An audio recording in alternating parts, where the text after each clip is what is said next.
곧 아시아프라는 전시회가 열리잖아요. 얼마 전부터 이제 해마다 열리고 있고, 그리고 국전 가보셨나요? 미술에 관심 있는 분들 요즘에는 많이 안 가시죠. 근데 옛날에는 국전이라는 전시가 굉장히 그 화가들의 등용문으로 중요한 역할을 했었고, 그리고 뭐 무슨 대전 이런 거 붙은 전시회 가끔들 소식을 들으시죠? 예. 얼마 전에 또 중앙미술대전 예술의 전당에서 했었고, 그래서 그런 대전이니 무슨 이런 그 페어라든지 이런 대형 미술 전시들이 그 많이 열리는 걸 볼 수가 있는데, 그런 것들의 기원이 무엇인지, 그리고 또 어떤 의미가 있는지, 그걸 통해서 어떤 미술사적인 맥락이 형성이 되었는지 오늘 수업을 통해서 그런 것들을 검토를 해보겠습니다. 오늘 본격적으로 이 독립적인 어떤 미술 전시의 효시라고 할 수 있는 거는 사실 프랑스에서 시작된 살롱전으로 볼 수가 있어요. 근데 그 살롱전을 들어가기 전에 또 그 이전에 그 미술이라는 독립적인 어떤 미술 전시가 이루어지기 이전에 어떤 전시라는 조금 더 큰 맥락에서 무언가 의미 있는 오브제들을 모아가지고 그것을 이제 맥락을 지어가지고 그것을 또 다른 사람에게 의미를 전달하는 행위로서의 그런 전시회라는 게 어디서 비롯되었는가, 그런 것들을 미리 좀 살펴보는 시간을 갖겠습니다.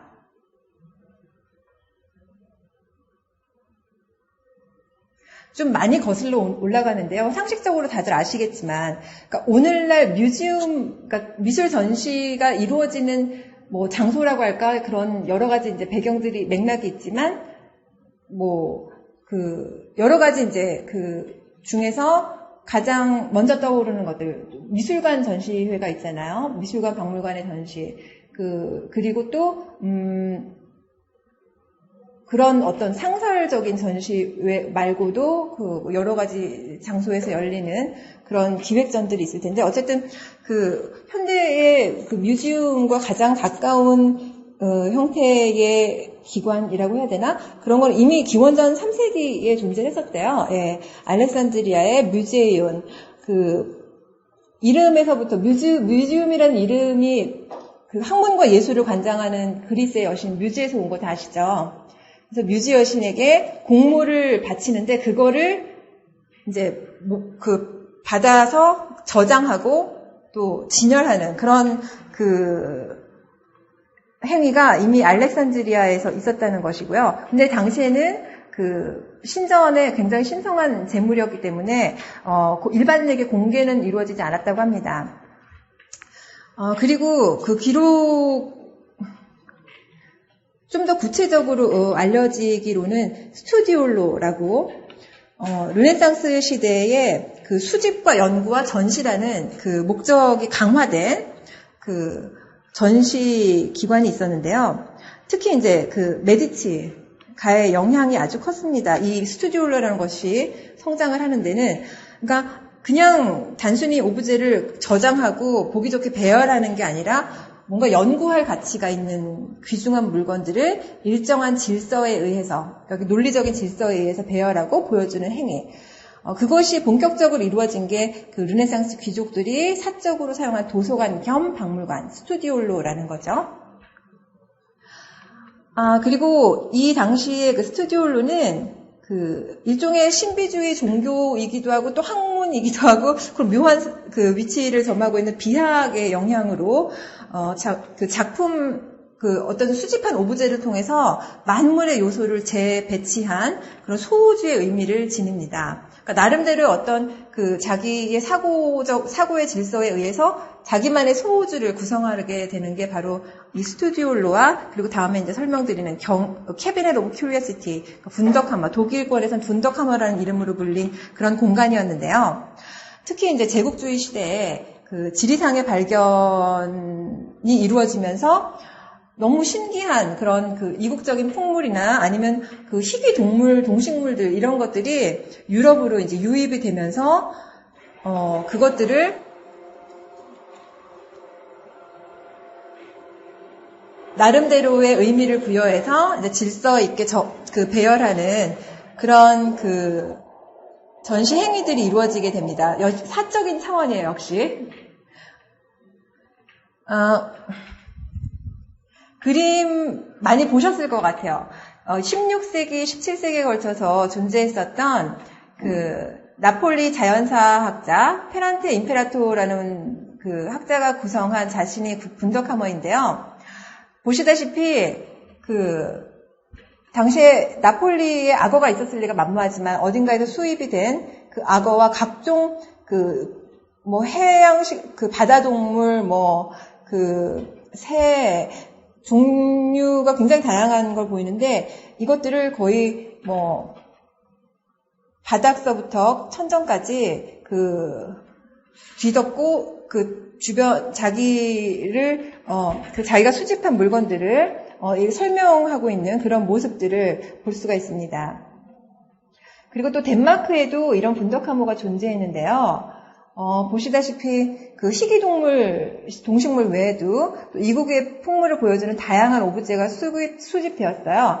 그리고 고고학자나 동식물학자 같은 경우에 어떤 지적 호기심의 발로로 이런 수집품들을 모으는 일이 자연스럽다고 할 수 있겠지만 또 나름대로 당시에 어떤 귀족들 사이에서는 자신의 어떤 지적인 과시욕이나 그리고 또 자신의 또 이런 것들을 또 소장하기 위해서 굉장히 많은 경제적인 비용을 또 치렀을 텐데요. 자신의 또 부를 과시하는 그런 용도로도 기능을 했다고 합니다.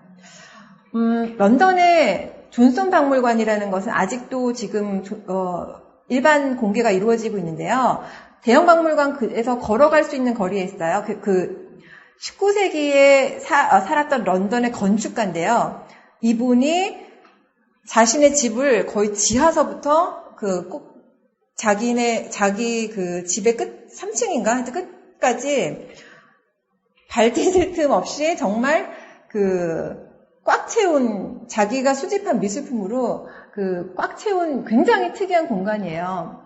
그래서 저는 이런 분덕하머라든지 캐비넷 오브 큐리오시티라는 전통이 있었다는 것을 알고서는 이 사람의 수집벽을 그대서 좀 이해를 하게 됐었는데 처음에는 도대체 사람이 사는 집에 이런 희한한 물건으로 가득 채워놓은 모습을 보고는 이 수집가의 멘탈리티를 의심하지 않을 수가 없었는데요. 사실 이 존슨경은 건축가이기도 하고 또 학생들을 가르치는 선생님이기도 했어요. 교수이기도 했어요. 그래서 이 당시의 상황을 이해할 필요가 있는데 19세기가 그전에는 이교도로 치부되었던 기독교에서는 다른 신을 믿는 건 다 이교도잖아요. 그래서 고대 그리스하고 르네상스가 이 시대에 다시 재발견이 이루어지면서 고대의 유적이 재발굴되거나 그래서 신고전주의 시대가 도래를 하죠. 그래서 그런 분위기 속에서 어떤 고대로부터 서양 문화로 몇 년이 이어진 어떤 미의 이상을 이렇게 재구성을 해보자, 집대성을 해보자 그런 의욕을 가지고 구성한 것이 존슨경의 박물관입니다. 그래서 이 사람은 특히 또 교육적인 목적에서 이 방을 자기의 학생들이 고전미를 생생하게 배울 수 있는 하나의 교과서적인 역할을 하기를 바라고 이 공간을 꾸몄다고 합니다.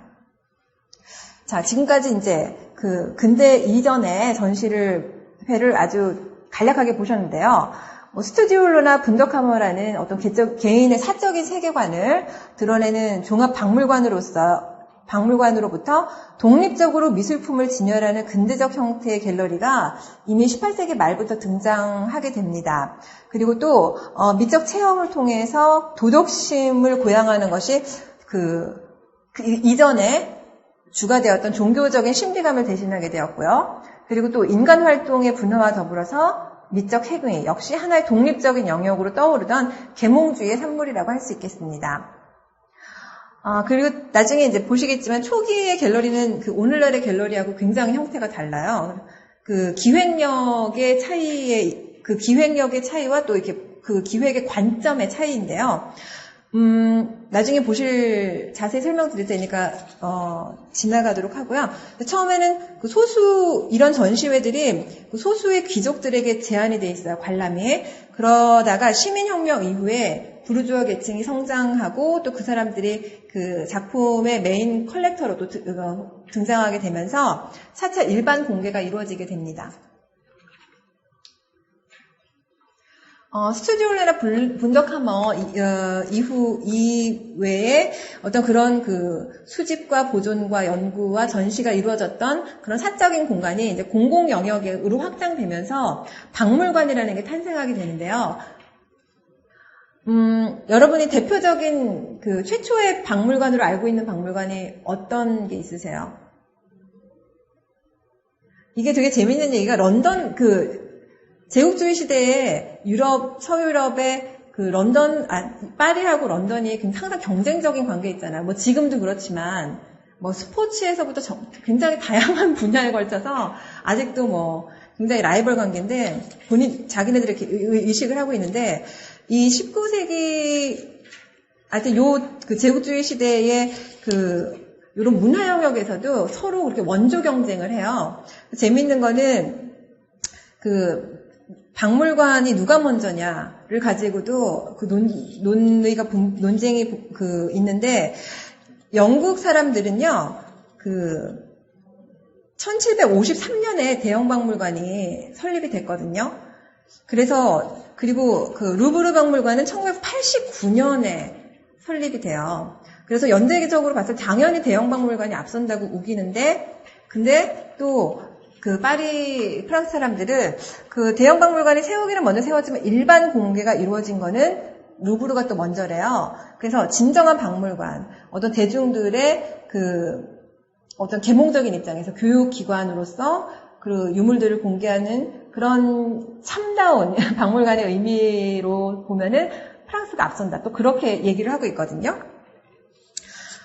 뭐 박물관 수업은 아니니까, 그리고 전시라는 것들의 어떤 원형을 지금 이렇게 거슬러 올라가다 보니까 이렇게 스쳐 지나가는데 간단하게만 설명을 드리겠습니다. 1753년에 한스 슬론이라는 분이 개인 소장품을 아까 존손 경처럼 또 굉장히 수집력이 있으셨던 분이에요. 그분이 개인 소장품을 바탕으로 해서 뮤지엄을 설립을 했어요. 그리고 59년도부터 일반 공개를 제한적으로 했는데요. 지금 전 세계에서 1,300만 점의 유물을 소장하고 전시하고 있으니까 규모는 정말 세계적인 규모라고 할 수 있고, 근데 유럽의 박물관들, 루브르나 대형 박물관의 상당 부분, 유물의 상당 부분을 이루고 있는 것들이 대부분 남의 나라에서 뺏어온 약탈 유물 문화재가 굉장히 많잖아요. 그래서 지금 아직도 뉴스를 장식하는 그런 이슈가 되기도 하고, 아직도 이제 해결되지 않은 문제들이 많이 있고 소송이 진행되는 건도 있고 한데요. 심심찮게 이렇게 볼 수 있는데, 들을 수가 있는데, 우선 이 사람들은 대형 박물관의 건물의 모습을 지금 보시는데, 재미있는 거는, 이런 서양의 박물관들이 19세기나 20세기에 걸쳐서 건설되었지만, 대부분이 상당수가 고대 그리스 신전의 양식을 모방하고 있잖아요. 이렇게 열주들하고, 그리고 또, 대표적인 파사드를 보더라도 그리스의 신전을 모방하고 있는데, 물론 그 내용도 상당히 그리스의 유물들을 많이 가지고 있어요. 그러니까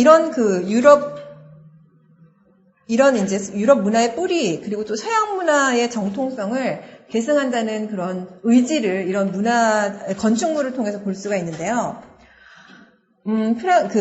대형 박물관의 대표적인 유물인 로제타 스톤을 분석하고 있는 학자들의 모습을 이렇게 담은 일러스트레이션인데요. 굉장히 작은 180cm, 70cm, 180, 70cm 정도 되는 작은 크기의 현무암인데, 거기에 세 가지 문자, 이집트, 그리스 상형 문자 3가지 문자가 기록이 되어 있어요. 그래서 같은 내용의 3가지 문자로 이루어져 있기 때문에 당시 수수께끼로 남겨져 있었던 상형 문자를 풀 수 있는 하나의 열쇠, 해독의 키가 되었던 그런 유물이고요. 그리고 또 다음에 보시는 대표적인 유물로 엘긴 마블. 여러분들 대형박물관 가시면 너무 바쁘니까 딱딱딱 중요한 것만 포인트만 찍어가지고 딱 순례를 하시잖아요. 빼놓을 수 없는 엘긴 마블인데 1801년, 그러니까 1800년대 초에 그 그리스의 영국 대사로 근무했던 대사예요. 엘긴 엘긴 마블이라는 이름이 유래한 게 엘긴이라는 사람이 가져온 마블이라고 해서 붙인 이름인데 그 당시에 이제 터키군이 문화재를 파괴를 했어요. 그러니까 터키군의 문화재 파괴로부터 이제 그 그리스의 서양 문화를 지켜야 된다는 명분을 내걸고 이분이 막 분해를 해가지고 그거를 막 그 배에 싣고 날른 거예요. 그래서 영국에 반입을 했는데 그것 때문에 문화재 밀반입 혐의를 받기도 했어요. 그래서 지금도 이 이슈를 가지고 그리스하고 영국이 팽팽히 맞서고 있는데 참 문명과 야만의 그 선이 어디까지인지 참 애매한 지점이 있죠. 문명을 지키기 위해서 해체를 해가지고 굉장히 먼 이국 땅에 맥락도 없이 박물관에 가둬놓는다는 게 굉장히 좀 아이러니컬한데요. 자, 그리고 파리의 루브르 박물관 아마 유럽 여행 가시면 필수 코스잖아요.